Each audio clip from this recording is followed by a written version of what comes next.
Good morning. It's Mary Lonza, and there is a collage that I did to inspire me as I began creating my story, Losing the Boomer Blues. Okay, since it's impossible to sell on Amazon or anywhere unless you spend a lot of money in promoting the book, I've decided to let it go for free right here. I'm going to let you guys all listen to me read my story. That's me, the author of Losing the Boomer Blues, Mary Lonza. And there's my story in rough draft form before I ever published it. I've got this, and it's easy to manipulate while I read to you guys, so I'm going to do my readings every 10 minutes. I don't know how many times I can come on here, but this is my story, and it was just published in September of 2018. And here we go, Losing the Boomer Blues, Chapter 1, January 2017. Mary, Jane, and Lucy welcome the new year. After the hustle and bustle of the holiday season, Mary, Jane, and Lucy met for a bite to eat at the Cliff House. Over steamed clams, poached prongs, and Dungeness crab cakes, the trio caught up and reminisced about their long history together. The iconic restaurant had been their favorite meeting place down through the years. Although all three women felt at home there, they agreed the atmosphere wasn't the same as it had been when they were young. It seems like yesterday, but actually the Cliff House went through a drastic facelift over 13 years ago, remarked Jane. Even though it still has the same ocean views, the renovation changed the overall feel of the restaurant. Can't you sense it? I feel the difference, replied Lucy. I'm jealous. I want a facelift too, just not as extensive.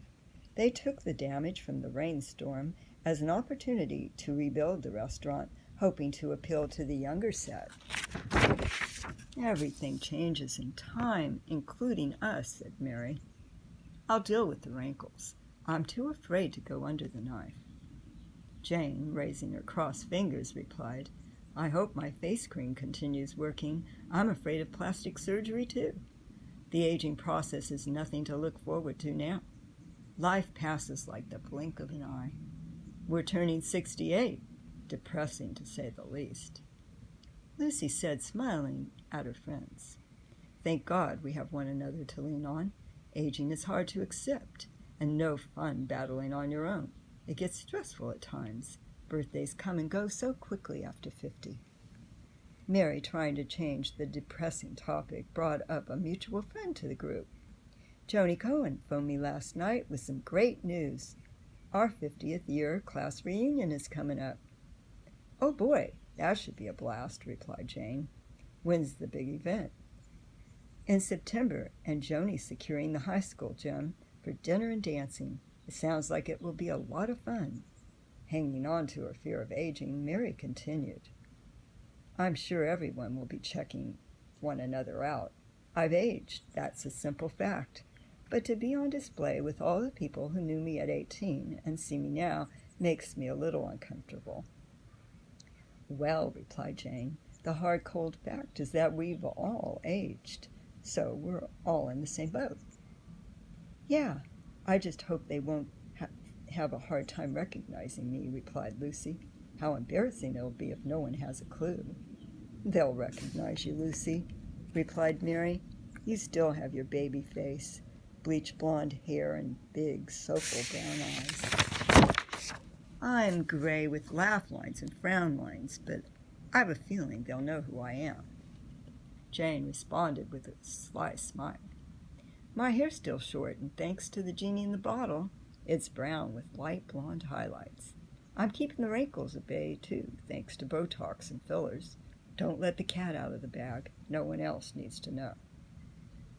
Mary replied, your secret is safe with us. No worries, right, Lucy? Mum's the word. Jane turned to look out the window and in a contemplative tone said, I fondly remember all those happy times we spent in this bar at our favorite table, looking out at Seal Rock. We celebrated so many birthdays together here throughout the years. That we did, replied Lucy. I remember when we met up here to celebrate Fred's 21st birthday. We sat in the main dining room, overlooking the ocean. He walked in and did a double take. Boy, was he ever surprised to see the gang instead of just me. He'd been home from Vietnam for only 2 weeks. Luckily, I managed to get his war buddy, Bill Travers, to fly in and join us. Remember that? I remember it like it was yesterday, replied Jane. I'll never forget how shocked Fred was when he walked in and saw all of us. Getting Bill to join us was the best surprise birthday gift you could have ever given him. It also worked out well for Bill when you introduced him to Judy. He ended up becoming a San Francisco transplant and left the Windy City behind. They hit it right off. I think it was love at first sight. They made such a cute couple back then. Yes, and after all these years, they're still together, replied Lucy. Fred and Bill are still close friends and dedicated volunteers at Swords to Plowshares. They've spent over 40 years helping wounded and homeless vets. Speaking of Judy, we just finished showing at Expressions Art Gallery in Berkeley. I wanted to thank you guys for coming to the opening. It always means so much to Judy and me when you both show up. The two of you have been so supportive through the years. We really appreciate it. That's what friends are for, replied Mary. The older the relationships, the stronger the friendships. We have wonderful memories. It's a blessing we remain close. Jane pulled a harmonica out of her pocket and began to play. That's what friends are for. Her incredible musical expression never failed to arouse attention. The surprised patrons were amused and then taken aback as she began to sing, and soon they all joined in. Jane loved sharing her amazing gift with everyone. After their meal, they took a stroll along the beach. As they walked, they again reminisced about days gone by and all the good times they shared at Ocean Beach in the 60s. Kelly Cove had been one of their favorite hangouts. They recalled trying to surf with their boyfriends who had been expert surfers. It was trial and wipe out whenever they jumped on the top of their boyfriends' surfboards. None of the girls had been naturals. Watching our boyfriends surf and trying to surf was a blast back then, but you couldn't pay me to jump on Fred's surfboard now, laughed Lucy. Kind of miss it, though. I worry about Bob and Fred sometimes. They think they're still high school seniors in their prime. They looked across the street, noticing the condos and Safeway that stood where Playland used to be. The image of the funhouse flashed through their minds. It seemed like yesterday that it was standing there. As they walked, Jane looked around and shared. What a wonderful day to walk and reminisce. I bet you both remember how much we loved giggling with Laughing Sal. We enjoyed hours upon hours of fun at Playland in the 60s during our high school days. While the guys surfed, we had a ball playing carnival games, spinning on the giant record, and sliding down the big wooden slide on burlap bags. Do you remember that? Yes, replied Mary excitedly. Later, we'd walk up the road to the Doggy Diner on Sloat. There we'd buy hot dogs for our hungry surfer boys. They'd build a bonfire on the beach, and we'd cuddle with them around the fire while they scarfed down the hot dogs. Man, I sure miss those precious carefree moments. So many great memories of our teenage years and our first and only loves, responded Lucy. Bob's Woody station wagon was falling apart, but somehow it always got us home.